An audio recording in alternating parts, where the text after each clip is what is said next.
On DAB Digital Radio and 1089 and 1053 AM. The warm-up with the two mics on Talk Sport.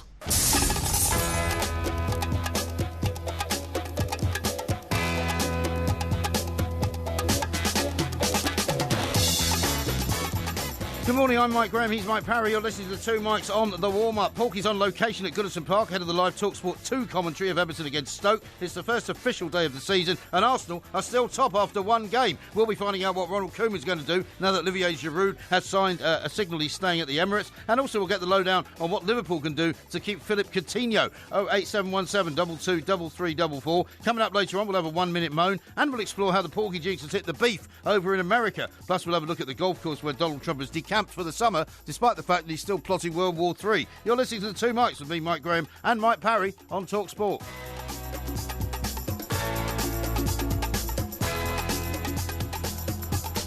This is Talk Sport. We are the two mics, and I'm delighted to say that I have the studio to myself because Porky Parry has decamped up to Everton, where his team, of course, are playing their first game of the season, not against Southampton, but against Stoke. You seem to put out a mistaken tweet, Mr. Parry, a little bit earlier on. Very good morning to you. Well, very good morning, Mike. And it's a state of high excitement, obviously. I love being in football grounds when they're empty, and Everton is very empty at the moment. Is there somebody in the background with a hoover, by the way? No. Do you know what it is? No. They've given Everton a real touch-up. They've given Goodison a real touch-up, and they are literally putting the finishing touches to a massive redesign of the director's box area and that sort of part of the stadium. Oh, yeah. The rest of the stadium looks magnificent. That has also been spruced up over the summer, and I have to say, on opening day, to be here is a real privilege, particularly as I'm standing next to Graham Beecroft, who's going to join us in a few minutes. Well, I mean, there is definitely somebody with a hoover there, though, isn't there? No, it's well, actually, it is. Why can't you just tell me the truth? Well, it's not a hoover. It's a man with a brush. And he's absolutely kicking up also. It's Beaky, like a dust storm in the Sahara. I know times are tough up there, Beaky, but surely somebody can afford to buy a hoover, can't they? No, actually, it is a hoover, but it's out of sight. Porky can't see it, but you're right. It's a hoover whizzing away somewhere down in the... So the trouble with Porky, Beaky, is that you'll discover, you haven't seen him for a while, is he can't bring himself to tell the truth at all at any moment. No, that's not the case, as you well know. But anyway, listen, it's magnificent to be. It's the opening Saturday of the season. Of course, a terrific game last night. You are now going to try and taunt me that because Olivier Giroud scored a spectacular, it was a spectacular goal, wasn't it, after coming on the sub last night. Amazing game, wasn't it, to kick off. If that's what the season's going to be like, I'm looking forward to it. Yes, it was terrific, really. Leicester must be kicking themselves this morning. I mean, 3-2 up in 87 minutes, and they didn't get it.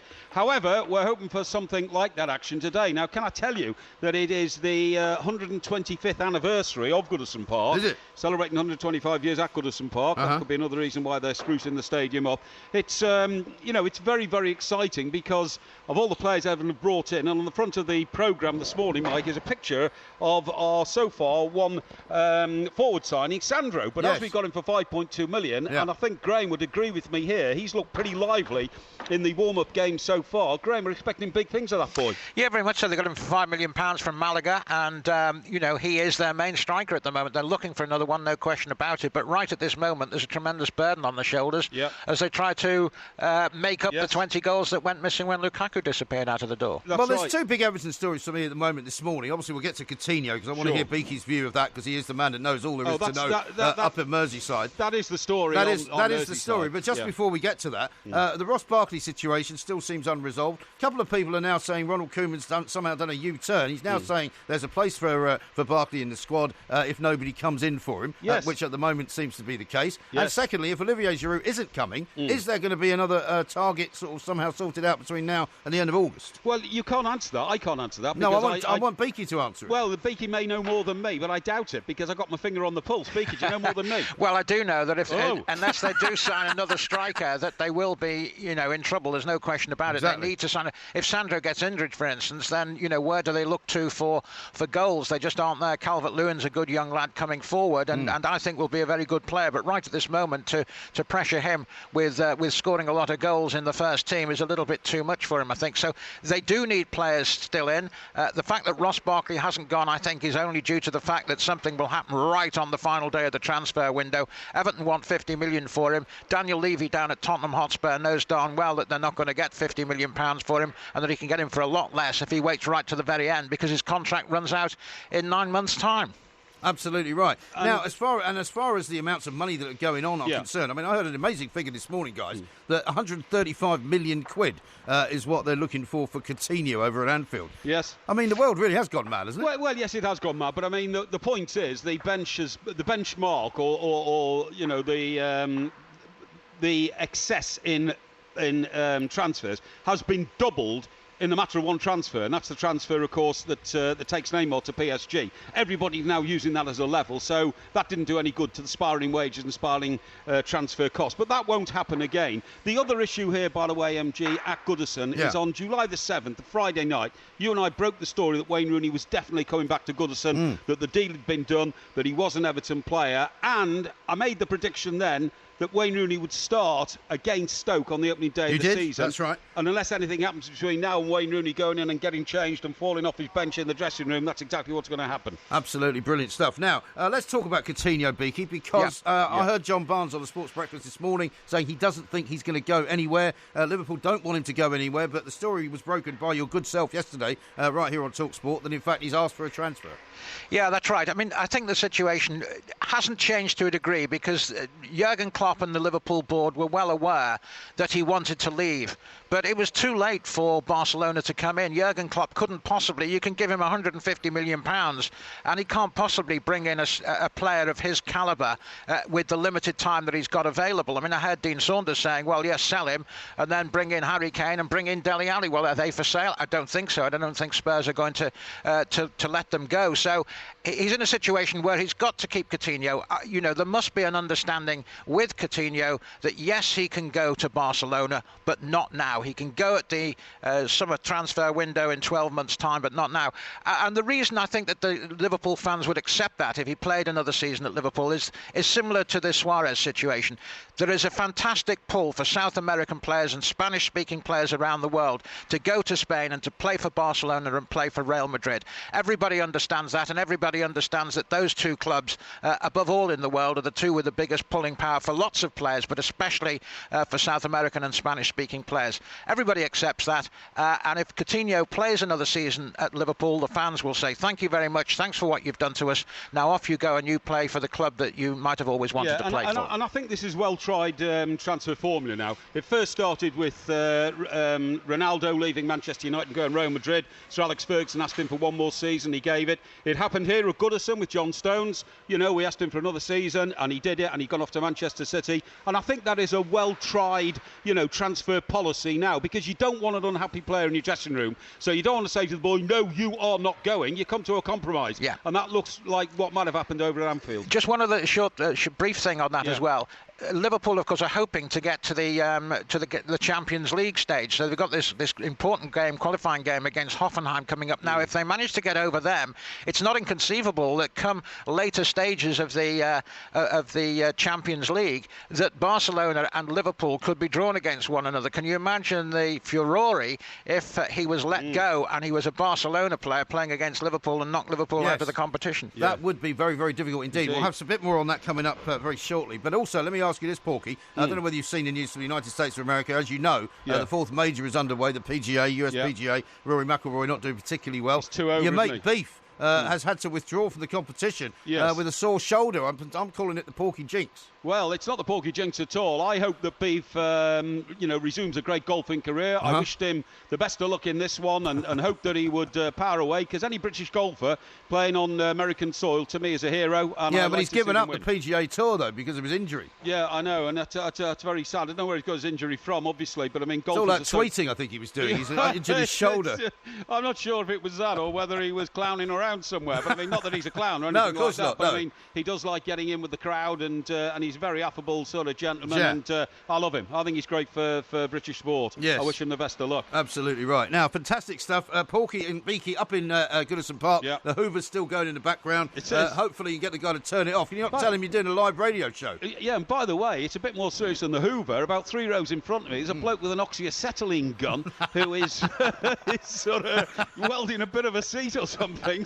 That's your seat. He's strengthening so that when you sit down later, it doesn't collapse. We could walk out of here with a white stick. We could be blinded. In fact, he's warning us whenever he puts his oxyacetylene thing on to turn away, because anybody who knows welding knows that if you get a flash, you're in big trouble. You know? Well, listen, as far as I'm concerned, anybody who puts a mask on Porky's doing a service to the community. Well, Beaky's just very cruelly said, the chairman sent a message saying, put some arm grips on Porky's seat so he can't leap up when Everton's score and disturb everybody else. Exactly right. Well, we're going to hear more about the new Everton boardroom coming up. We're going to talk some more about Philip Coutinho and Liverpool and Barcelona. Of course, we're going to talk about World War III with Donald Trump and Kim Jong-un as well. Donald Trump, by the way, has moved out of the White House. I'm not quite sure what that means. This is Talk Sport. We are the Two Mics.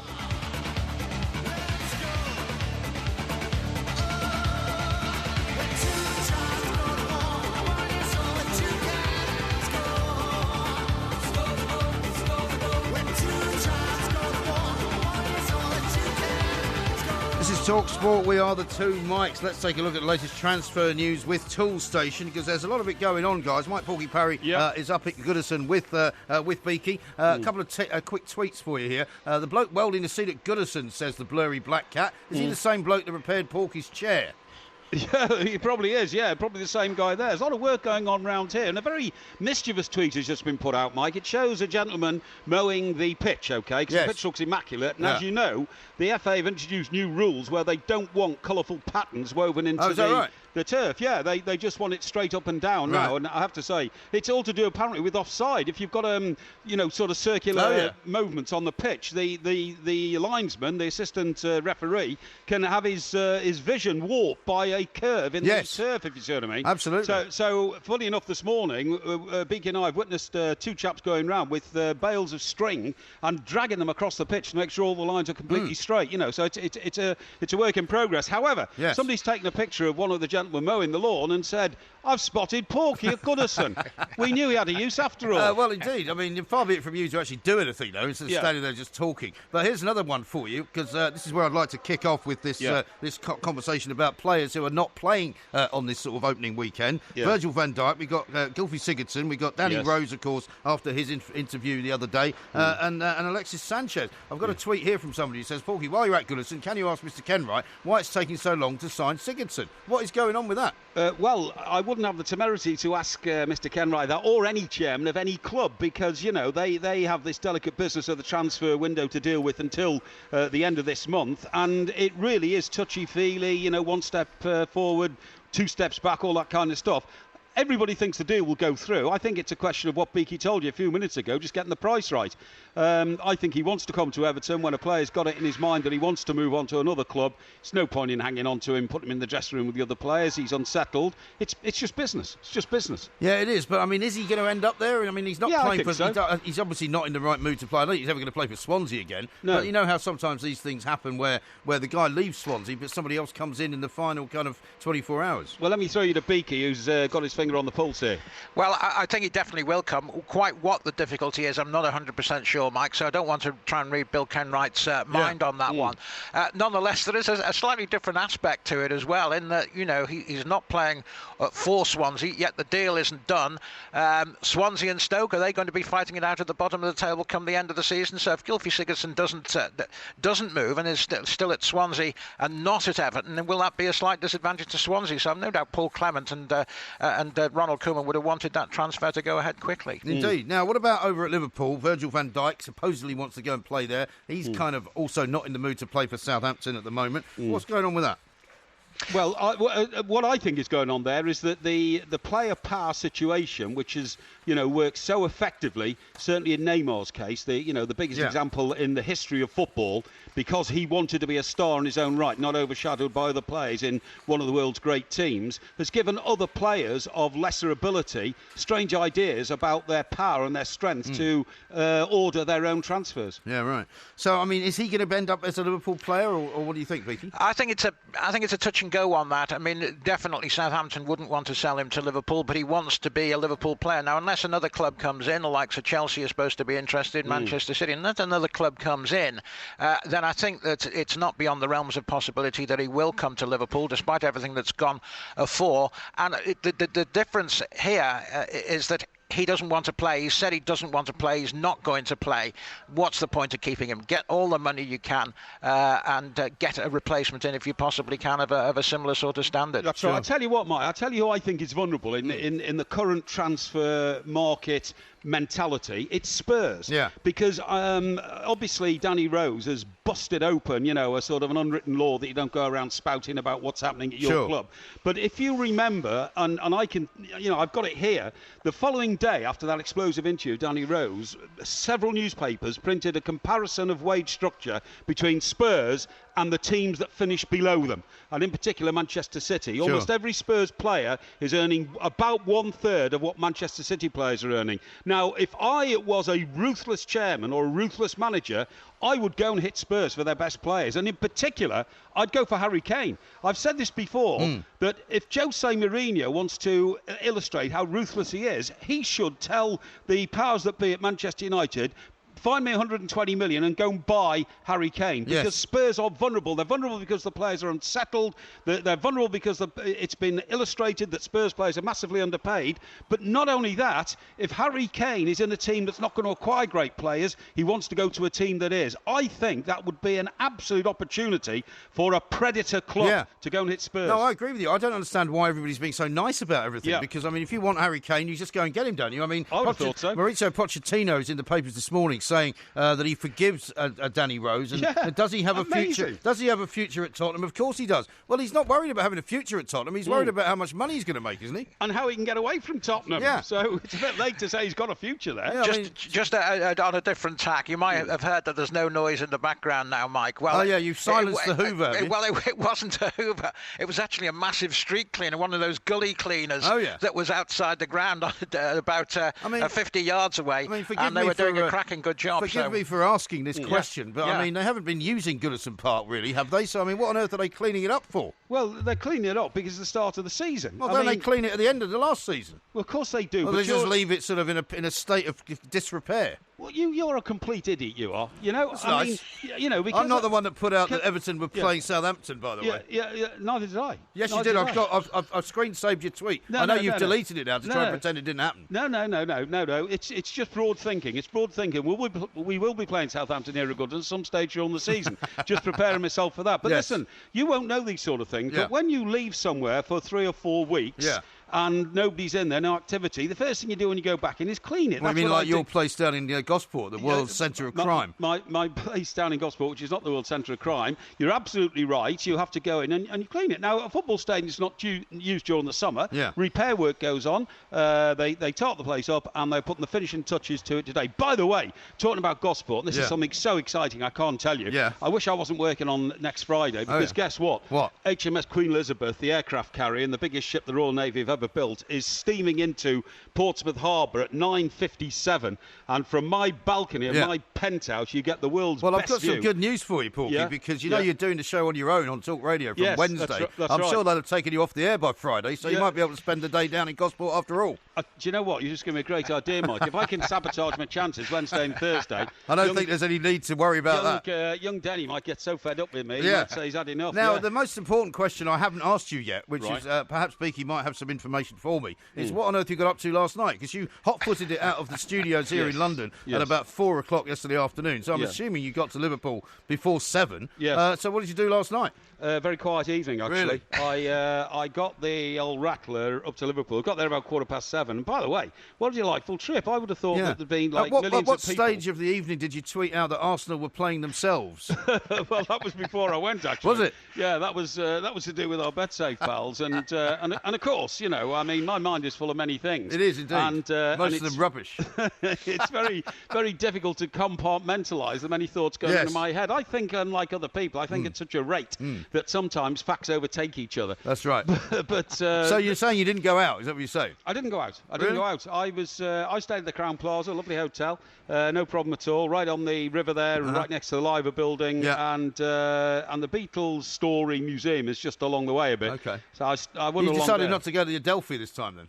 No, I didn't stay at the Adelphi this time. The next time I want to stay at the Adelphi will only be because I've fallen on hard times and I've nowhere else to go. Yes, believe me, I wouldn't go to it for any other reason. No, entirely correct. The warm-up with the two mics on Talk Sport 2.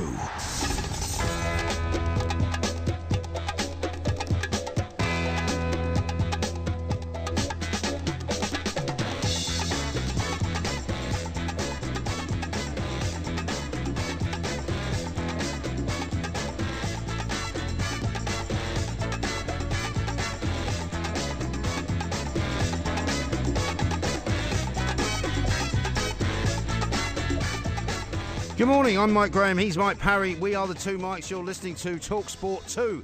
We've moved over into another dimension because, of course, the early game between Watford and Liverpool is kicking off at 12:30. Adrian Durham and Jerry Barton are back on Talk Sport. For this hour, though, you'll be able to hear our dulcet tones right here, of course, on Talk Sport 2. We've got the 1 minute moan to do, we've got more conversation to have about some of the football stories, big stories going on today, involving, of course, the training row between Rafa Benitez and one of his players, and plus, of course, we'll be talking about champagne, one of my favourite drinks. You're listening to the two Mikes right here on the warm-up on TalkSport 2.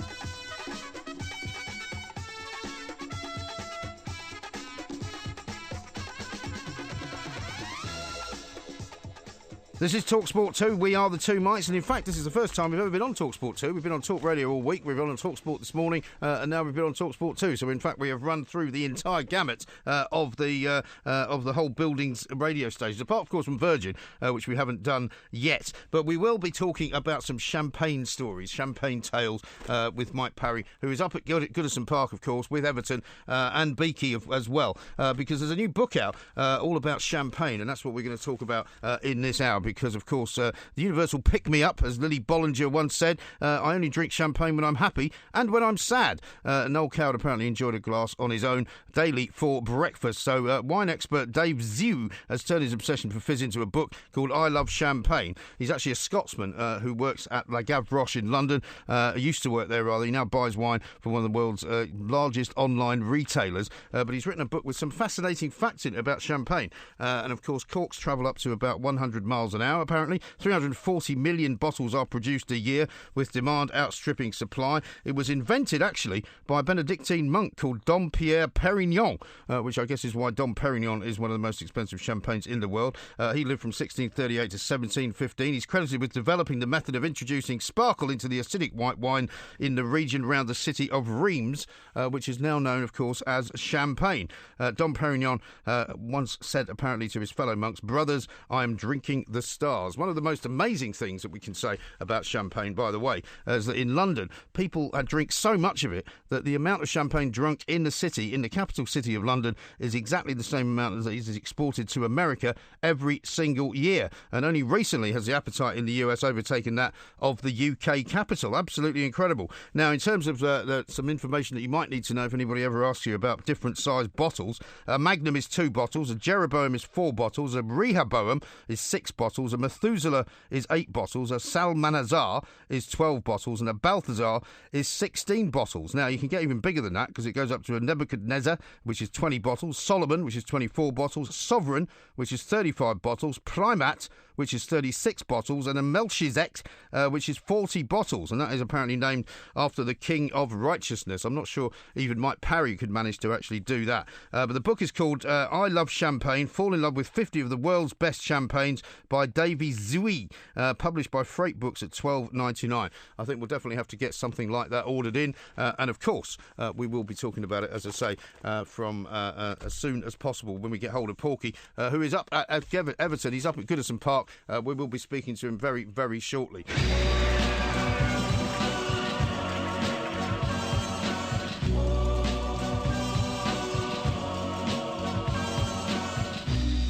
That boy needs therapy. Psychosomatic. That boy needs therapy. Psychosomatic. This is TalkSport 2. We are the two Mikes, funnily enough. That's 2 times I've said 2 in the space of one sentence. Mr. Parry is up at Goodison Park, preparing, of course, for this afternoon's doings between Everton and Stoke at 3 o'clock. Yes. Mr. Parry, I lost you there for a little while, but I wasn't sure whether you'd disappeared off for some early bladderation. No, I hadn't disappeared for early bladderation, and I need to explain to our millions of listeners, they thought I'd gone quiet. Yeah. In fact, what happened was, in the electronic world in which we live, I literally disappeared into the ether. Yes. Now, some would say, don't come back. I've had that comment already from people around me here, which is rather harsh, but I am back. It is. And I heard you burbling on and bubbling on, perhaps, about champagne. And, of course, that's something that you take an abiding interest in. Well, because I remember one time on a train to Cheltenham, you just nonchalantly waved your hand at a waiter to bring you a £95 bottle of champagne, which you drank all yourself, because I don't drink champagne, because when only 1/3 of your heart works, you're advised by top doctors like Dr. Nicholas Banner not to drink champagne in case it knackers what's left of your heart. Yeah, but you don't mind drinking Ox Fizz, do you? Well, a bit of Ox Fizz is okay. Well, how does that work? Because you still have the bubbles in it. Yeah, but the orange juice flattens the bubbles. It's a chemical reaction. Did you know there are over 29 million bubbles in one bottle of champagne? Is that right? That's a lot of bubble going around your body when you've consumed a bottle yourself, as you often do. Well, I mean, the two statistics I like from this book that's just coming out called I Love Champagne is one that the cork travels at 100 miles an hour, which is a very good reason not to get in the way of one if you're opening a bottle. We saw one once, didn't we, in New York? Do you remember Phil Finn opened a bottle of champagne and he put his head too far over it. Oh, yeah. And it came out like a bullet and it actually grazed his eyebrow and drew blood. Yeah. I don't remember that. Oh, yeah, I do. It was a New Year's Eve party at about sort of 3 a.m. in the morning on New Year's Day. Yes. And, I mean, all jokes aside, something like that could take your eye out if you if it had been any closer to him. And you know, those are the dangers of drinking high quality. The other great one, and because drink. you're no longer in London at the moment, you're up in the north of England, which is of course where you came from, which you're always banging on about is a great place. Yes. In London, they drink so much champagne that they drink the equivalent amount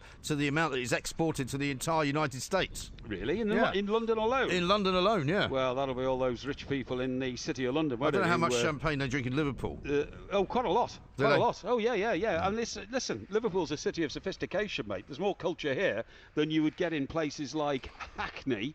You know, or Hampstead. I very much doubt that, actually. Some of those swanky London boroughs that you've lived in during your lifetime. Yes, I've never lived in Hackney, actually, but I have lived in Hampstead, one of the most cultured places in the world, so I very much doubt that you're right about that. Also, here's another question for you. Should you drink champagne out of a flute or out of one of those champagne bottle, sort of champagne sort of large glasses, which is much rounder and open? Yeah, do you know, it's funny you should say that. If I do ever have to have a glass of champagne, because sometimes you do it sort of family celebrations and all that. Well, you don't have to. Well, I think it's only fair to join in. All the rest of the family drink out of flutes, and I have a selection of high-quality crystal glass flutes at my place down in Gosport. I will be toasting the new aircraft carrier that's coming at the end of this week. However, the only way I can drink champagne safely is in one of those wide-brimmed champagne glasses. Remember the famous picture? Why is that?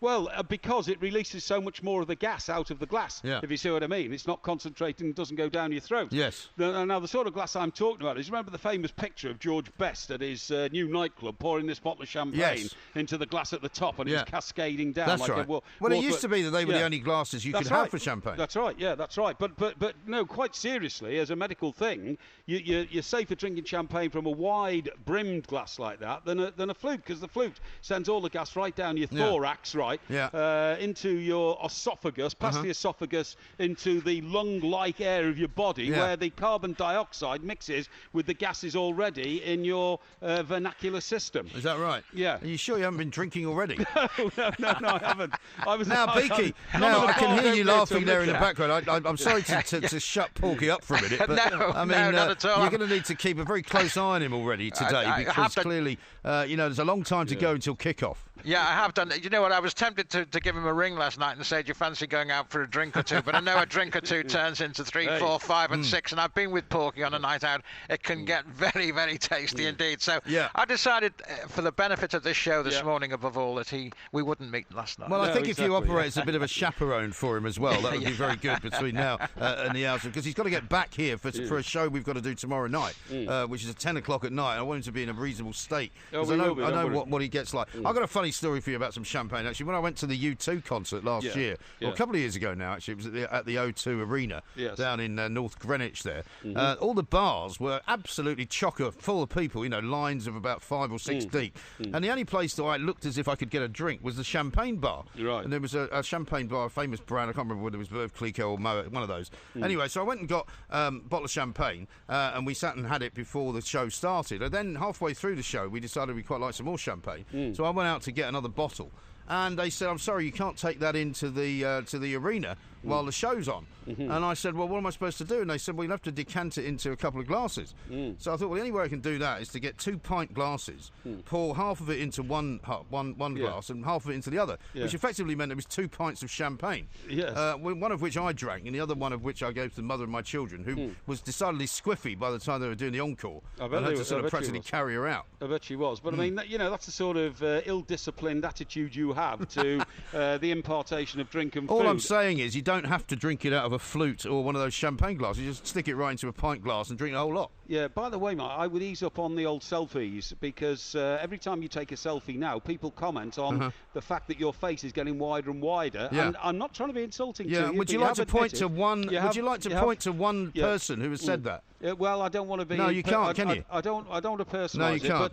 But you have. You're just making it up again, aren't you? I don't know why you're getting upset. I'm not getting upset. Since you gave I just up don't like you smoking- telling lies on the radio. Since you gave up smoking, you have started to put a bit of weight on. I have. I've noticed that the buttons on your shirt are starting to burst a bit. By complete coincidence, you've started to waste away. I'm slightly worried that you've got some kind of wasting disease. No, I haven't. No, what's as well as being a is- waste of complete time. No, because I take my profession a bit more seriously than you do. You need to get yourself some new clothes. And because we are, increasingly doing things which involve video, I was advised by a stylist expert. A stylist? What's his name? I can't. It's a lady actually. So it's a woman, is it? I don't want to get into that. Right. But losing a few pounds might just help with the image. Yeah, well, that's fine, but you should buy some clothes that fit you instead of wearing the ones that don't. No, don't be silly. Don't be silly. I have a range of wardrobes. I have a summer and a winter wardrobe. I do put a bit of excess. Here's a real summer. tweet from a real person called Will, who says, "Does Porky buy shirts in packs of 6, or does he just like getting his money's worth? He seems to be wearing the same shirt every day."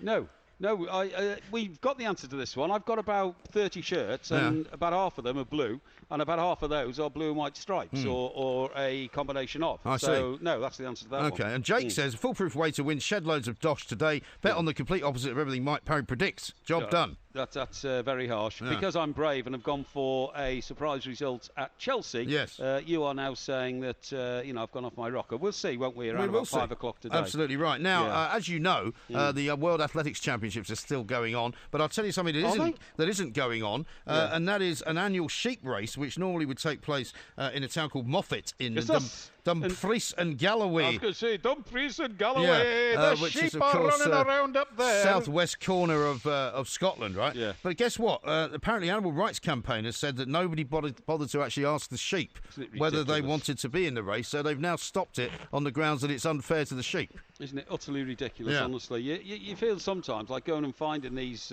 either politically correct people or those that would try to speak for animals and put them on a boat somewhere to a land called the real world. Yes. Because they don't live in it, do they? Well, indeed. Apparently an online petition to scrap the event gained 83,000 signatures. Yeah. So, I mean, it's not as if this is just a sort of a crackpot small number of people who think that this should be stopped. 83,000 people, that's a lot of people. It is a lot of people, but you see, I'm all for animal welfare, as you know, because in fact the charity that the charities that we support, through this show on a Saturday morning, mine is for animals, horses that have been, had a hard time in the past. The Main Chance Sanctuary, run by Jenny Seagrove. So I'm all for rights for animals and protecting animals and helping abused animals. If I ever got a dog, I'd go to Battersea Dogs and Cats Home, and I'd get a dog from there that had been. I'm not sure it's there abused. anymore, to be honest. Well, there's a building there. I saw it yesterday, actually, coming past in the train. But what I'm saying is that why don't we just concentrate our efforts on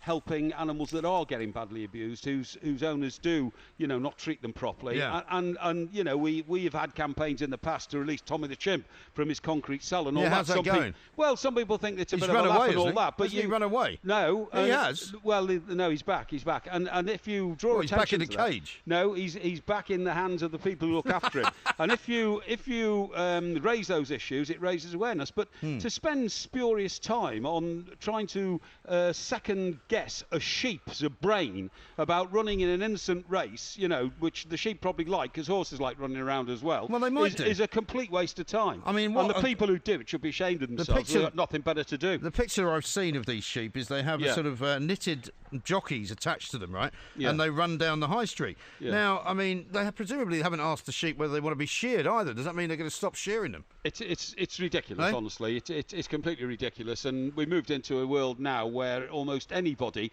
can start some kind of campaign or issue on behalf of somebody else or some other thing, like an animal who doesn't want it, right? Because a lot of these campaigns start from self-righteous people who are wasting our time, their time, and actually everybody's time. Well, indeed. Wasting the world's time. There's a company, there's an organisation rather called Animal Concern, who said it might not seem very cruel, but chasing sheep along town streets with thousands of people noisily cheering them on causes the animals fear and stress. I'm sure the good people of Moffat can come up with other ways to encourage the visitors. Well, maybe what we should do is get the Animal Concern people running down the street. Yes, yeah, I've got something very exciting to tell you. Very exciting. Have you? Morgan Schneiderlin, the Everton midfield player, has have just you not been listening to what I'm talking about? Yes, I have. But I was starstruck when I saw Morgan Schneiderlin walk just a few feet away from me to enter Goodison Park. And before that, by the way, about 10 minutes before that, Mr. Koeman, our revered manager, why don't you get him on the show? Also came down the same track. Don't stand there, marvelling at it. You're supposed to be working. Yeah, I am. Don't worry about being in awe of these people. You're supposed to be a journalist. You go and have a chat to them. I tell you what, bring him on the show for heaven's sake. That's the first time I've seen Mr. Koeman so close up. I tell you what, a bit of awe about him. Go and get him on the show.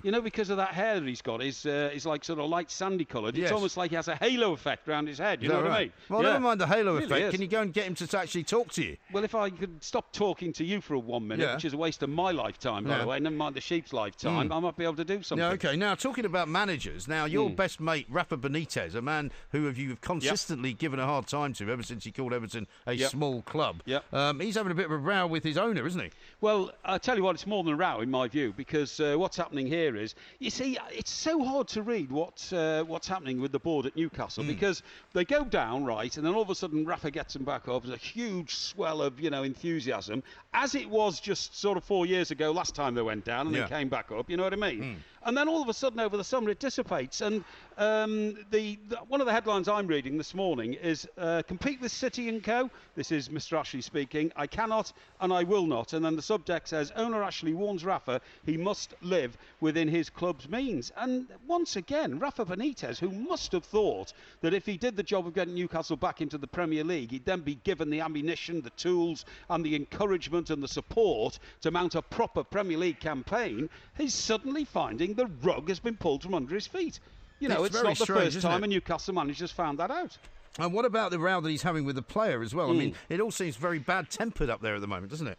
It does seem a bit bad-tempered, but I think at this stage of the season, I mean, Rafa is so experienced. He's won the Champions League. He's managed some of the biggest clubs in the world, and he knows full well that the strength of the Newcastle squad this season is more likely to keep them in a relegation battle than in any position to challenge for a top half position or even a top 8 position. He says that. It doesn't have a £40 million a year stadium naming rights deal, says Mr. Ashley. But Rafa's response to that is, he's trying to say that most clubs now are on a level playing field and get an awful lot of money for the rights to televised games, so why aren't we spending some of it? Which I think is a fair question. Yeah, and also, here's interesting what Mike Ashley said in the interview that he was giving to Sky. Yes. He says, I'm nowhere near wealthy enough to compete with clubs like Manchester City. I don't have the ability to write a cheque for 200 million quid. In theory, I'm a multi-billionaire, but in reality, my wealth is like wallpaper. Yeah. It's all in Sports Direct shares. So, I mean, that's interesting, isn't it? Because Sports Direct, that means if Sports Direct shares started to plummet in value, which they did sort of earlier in the year, then presumably he's got loads of money wiped off the value of Newcastle as well. Well, he's certainly got his own personal wealth at stake when those shares go down, because he owns such a large proportion of the company. And that did happen more than a few weeks ago, Mike. I think it happened very recently, because Mr. Ashley, as I understand it in business terms, apart from Sports Direct, has fingers in an awful lot of pies. Yeah. And if he has like a 6 or 7% interest in another company, usually a retail company, and something's going on there, it can affect him. But I totally agree with you, and I agree with him, that wealth on paper that you read in the Sunday Times rich list is not the sort of wealth that, as Mr. Ashley quite rightly is saying, you can't go to the bank and say to the manager, look, bung me up 200 million, will you, and do a few sacks, I want to take it round to Newcastle and give it to Rafa. That is only available in what I call free money clubs, and free money clubs are clubs like City, whose wealth comes from the Middle East, and it is liquid gold money, if you understand what I mean. It's gas and oil money. Yes. And that money is translatable into cash very readily. It's not in shares. You don't buy shares in the Sahara Desert or the Middle Eastern deserts. You actually pump the wealth out of the ground. Right. Well, some people have been sold shares to the equivalent of the Sahara Desert, I suppose. Yes. It used to be called swampland in Florida, didn't it? Yes. If you were stupid enough to sort of be convinced by some guy in a pub. Yeah, I'm going to faint in a minute. Why? Because, guess what? Oh, you've seen another Everton player? Oh, not just an Everton player. 50 yards away from me. Not Wayne Rooney. Wayne Rooney. Why don't you go and get him to sign a copy of Rooney Tunes? Wayne Rooney has just walked into the stadium. He's just walked into the stadium. Why don't you go and get a chat with him on the radio? I mean, I can't believe this. Man. I'm feeling dizzy. Well, never mind feeling dizzy. You're supposed to be a journalist. What's wrong with you? I can't hold this microphone and go and say. But I tell you what, he's smiling, he's laughing, he's carrying his wash bag with him. He's walking along the edge. He's walking along the edge of the pitch. So I'm going to give him a shout, okay? Yeah, go on. Wait!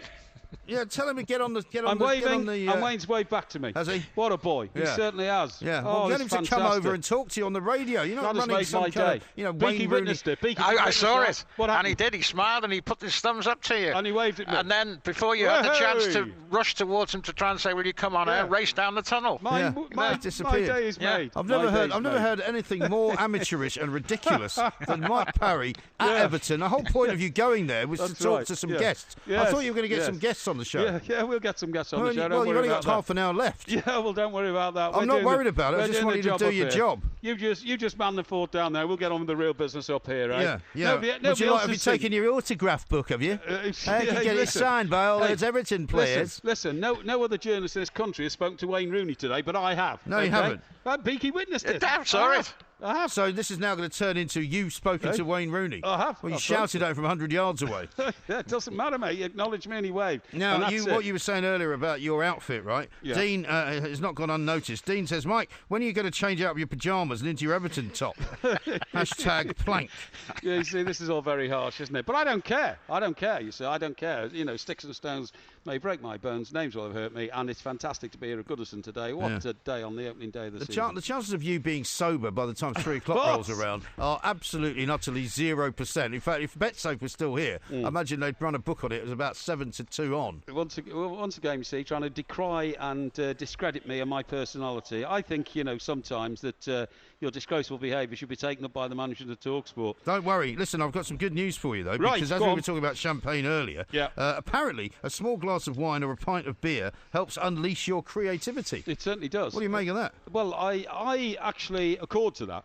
I always said in my newspaper career, I used to give these sort of lectures, motivational lectures. Lectures.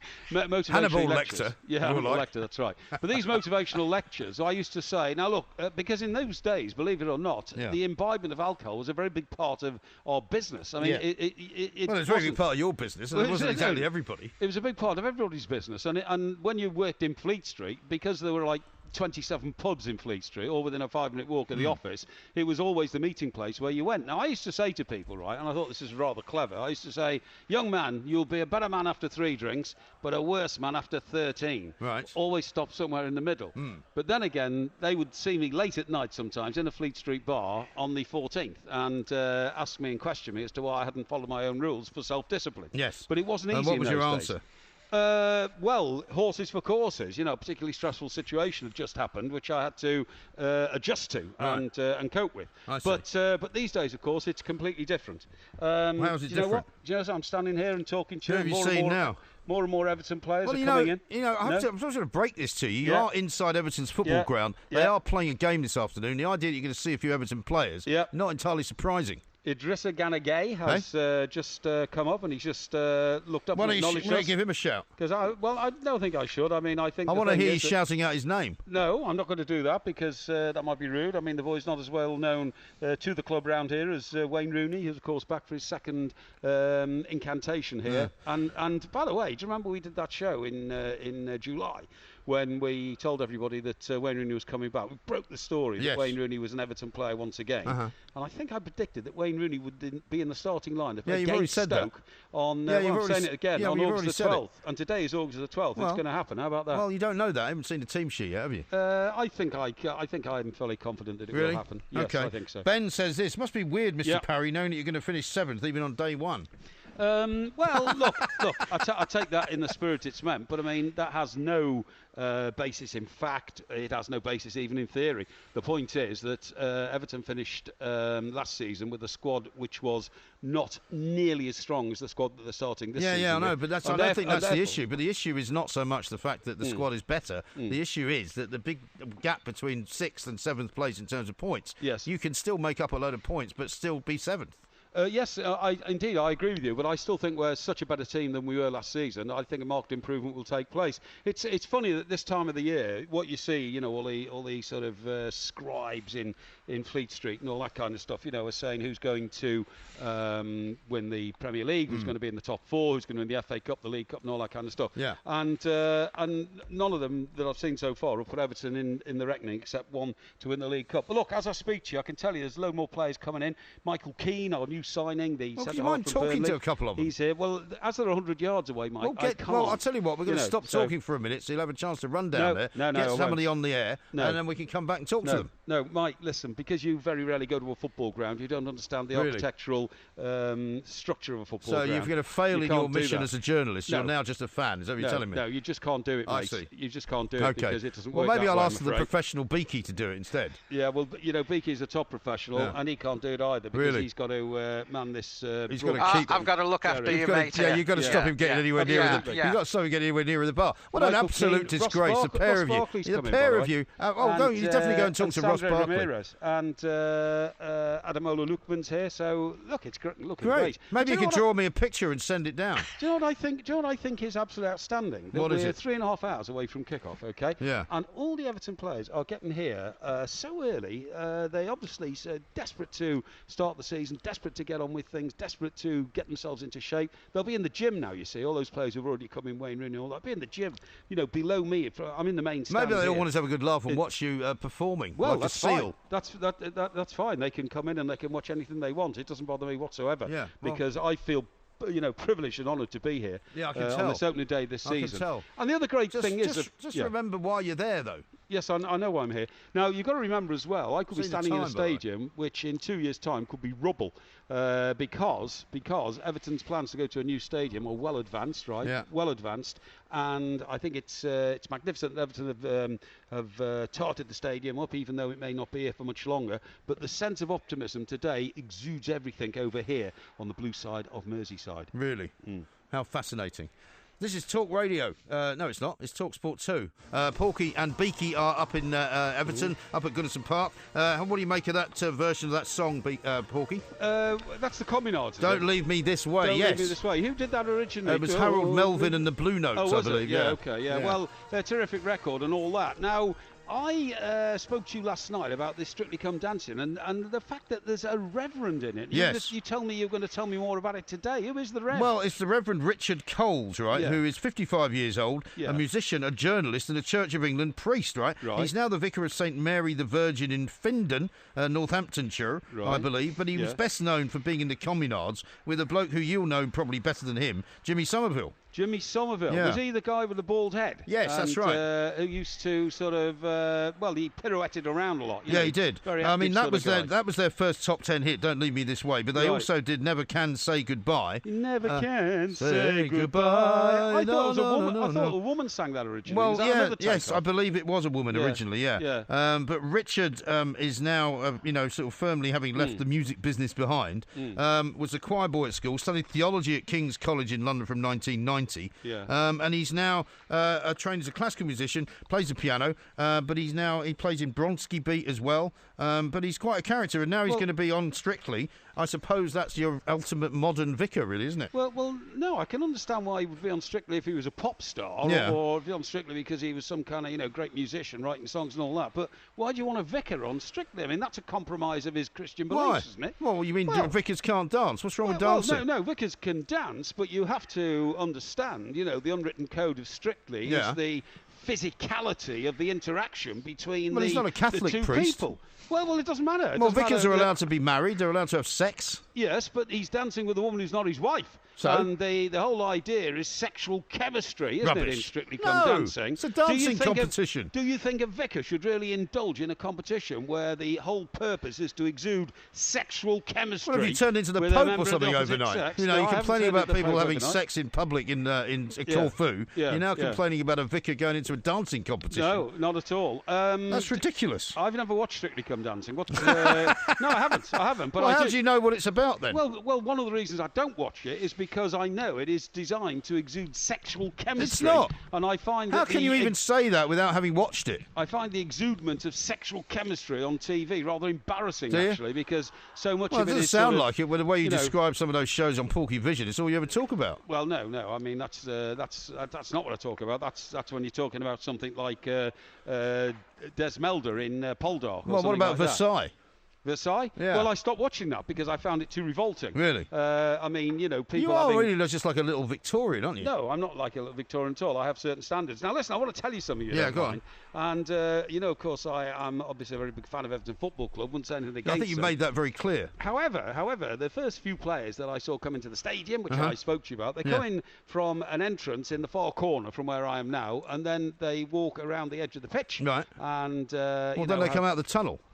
No, they come into the tunnel because where I'm broadcasting from, the tunnel is way below me, two sort of floors down, if you see what I mean. Right. So the first group of players did all that, Michael Keane and Wayne Rooney, and then all of a sudden, when Beaky and I are doing the old 1 minute moan with you, we're aware of a group of people who came in at the entrance in the far corner and are merrily strolling across the pitch, despite the fact there are signs all round it which says, please keep off the grass. Oh dear. And these people happen to be Everton players. Well, presumably they're allowed on the pitch, aren't they? No, because as I look at you now, the footprints of their shoes are now in a trail from the corner. Because, I mean, you've got to remember, this pitch hasn't been played on for... Well, it has been played on for friendlies. They played the Europa League game there, Yeah, of course they have. That's right. But what I'm saying is, for most of the summer, it lay fallow, and it's in the best condition that you'll ever see it in. Yeah. And I should think the poor old groundsman tearing his hair out there, because the boys walking across the pitch like that have left a trail, almost as if you'd watched a bear walking through snow. Really? Yes. What a vivid imagination, haven't you? Yeah, of course I have. That's what I'm. Bear walking through snow. I'm a communicator, and I have to polar bear walking through snow. I'm a communicator, and I have to paint pictures with words. As I speak to you, Graham Sharp is down on the touchline doing a bit of an interview. He's now a club ambassador. Is he doing an interview? Yeah, but Who's he doing an interview with? Why is he doing one with you? The former Al Jazeera is the answer to that. I can't forget what they're called now. That's what he's doing an interview with. Being Sports. That'll be Richard That's the one. Keys' Yeah, crowd. that's the one. That's it. Yeah. He is actually being. So interviewed. Richard Keys is getting an interview from about 1,000 miles away. And you're something like standing that. above this bloke, and you still can't get anybody to talk to you. Well, that's because I unfortunately have to be talking to you. Yes. And I'd rather be anywhere else really than talk to you. Well, don't worry. In 10 minutes' time, you will be somewhere else. You can be out at the bar. And can I just point out that Graham Sharp, of course, is Everton's second most prolific ever striker. The first one, of course, being Dixie Dean. I think you'll find that I've interviewed Graham Sharp. I'm sure you probably have. Yeah. I've not only interviewed Graham Sharp, I've done social events with him. When we had a... Well, then go and talk to him and ask him to come on the show. Well, I can't do two things at the same time, you see. That's your problem. You can barely do one thing at the same time. I'm waving to Graham Stewart now as well. He was the man who was a hero in the 1995 Everton Cup final victory. Well, that's very fine for you. Yeah, exactly. Now, because you're failing so miserably to get anybody to come onto the show, I want to talk to you about Pep Guardiola, right? Because live from 5:30 this afternoon on Talk Sport, Pep and his boys from Manchester City are going down to Brighton, which is a place where I think you're hoping to go when Brighton play Everton sometime later on this season, right? Well, funny enough, only last night I received an invitation from an extremely influential insurance broker in the high world of finance who's invited me into his box at Brighton. That's rather nice, yeah. That's nice. Yeah. Did you invite me? No. Okay. Not enough room, mate. There aren't two extra seats, well, I'm probably afraid. Can't afford enough. You probably can't afford the booze. Anyway, listen, he's given an interview, right, in which I'm rather surprised at what he said, right? Now, have a listen to this, because he basically reckons the Premier League is not as good as La Liga. The Premier League to watch is the most watched, most followed and all around the world. So in terms in economics, in terms in business, it's the best by far. On the pitch, the Spanish league is the best by far. What happened in the last 5, 6, 7 years in Champions League, in Europa League, in the Super Cup, always the Spanish teams win. We'll try all together here in the Premier League to close that gap against the Spanish teams and to be closer in the future. Now, if he doesn't think the Premier League is the best league in terms of the football that is played in it, what's he doing here? I, first of all, don't agree with him because I don't know why he said that, because we all know. Hey, I'll tell you the interesting thing. You know, I told you about all these predictions this morning about who's going to win what. Yeah. At least two distinguished Fleet Street scribes, who I have a lot of respect for, say that Atletico Madrid are going to win the Champions League. Really? Yeah. I didn't realise that on what basis? I don't know. That's what I'm saying. I'm not sure. Yeah. You know whether they haven't signed any new players, have they? As far as we know. It was odd, and they were in two different publications. So clearly, some words gone around the football world that Atletico Madrid might be a force to deal with. There's no doubt that the Spanish clubs do have a much better record recently in Europe than the English clubs do. Yeah. But even so, I find it a perverse thing for him to say, talking down the league that he's actually in. Yes, I do as well. I totally agree with you. I mean, he should have left Spain behind by now, shouldn't he, in La Liga, and he should be talking up the Premier League. But also, I don't think he's right. I think I read yesterday, before the Premier League season started, that there's something like a 93% capacity at all fixtures in the Premier League this season on advanced ticket sales and all that kind of stuff. I mean, that is astonishing. Yeah. It's absolutely astonishing. And I think one reason why, that's a fairly obvious statement, but one reason why players like coming to the Premier League and playing here from abroad is that most grounds they go to are full. Whereas in all the other leagues in Europe, only about 6 grounds they ever go to, if that, are full, and the rest are not. And the rest are much smaller grounds. They're also going to make a lot more money here as well. Yeah. Oh, yeah, of course they are. Yeah, of course they're going to make a lot more money. But I wonder, does this not give you the idea, and I wouldn't mind hearing from Beaky on this one, if he was offered a job back in Spain, does that mean he'd rather go back there?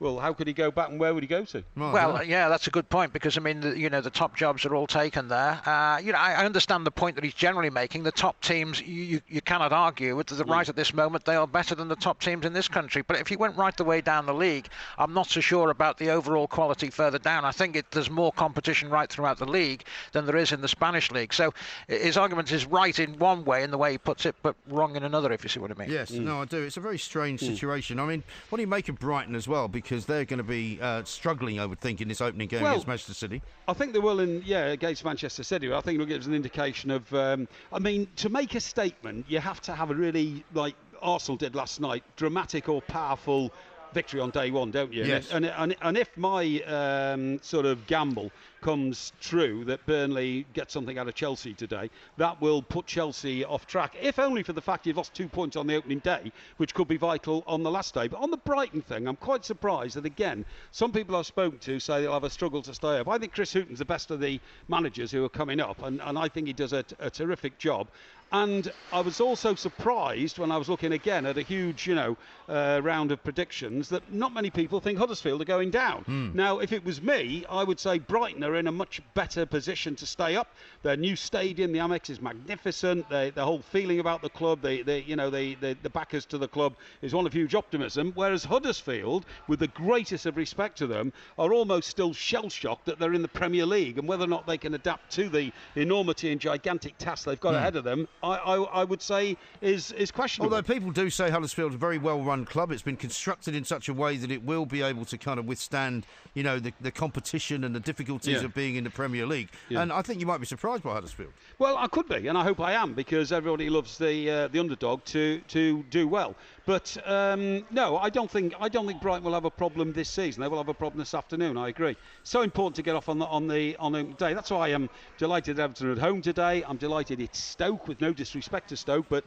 Stoke very much a mid-table team last season, and unless they've improved significantly over the summer, you would expect a rejuvenated Everton team to handsomely win today. When we talked to Dom Betsafe earlier, and he said there's an offer on here for Everton to win by 2 goals or more, I'd like us to be in that sort of territory. Yeah, I mean, interestingly enough, you've got sort of the three teams that came up have all got, I suppose, rather tough games, haven't they? Because you've got Huddersfield away to Crystal Palace. You'd expect them to do rather better. You've got Brighton, as you say, home to Manchester City, and then Newcastle home to Spurs. Yes. You'd have to say Spurs might be favourites there, wouldn't you? Well, yes, you would, and I think it'll say a lot about Spurs today and the mentality of the dressing room, not the mentality, the atmosphere in the dressing room, mentality of the individual players.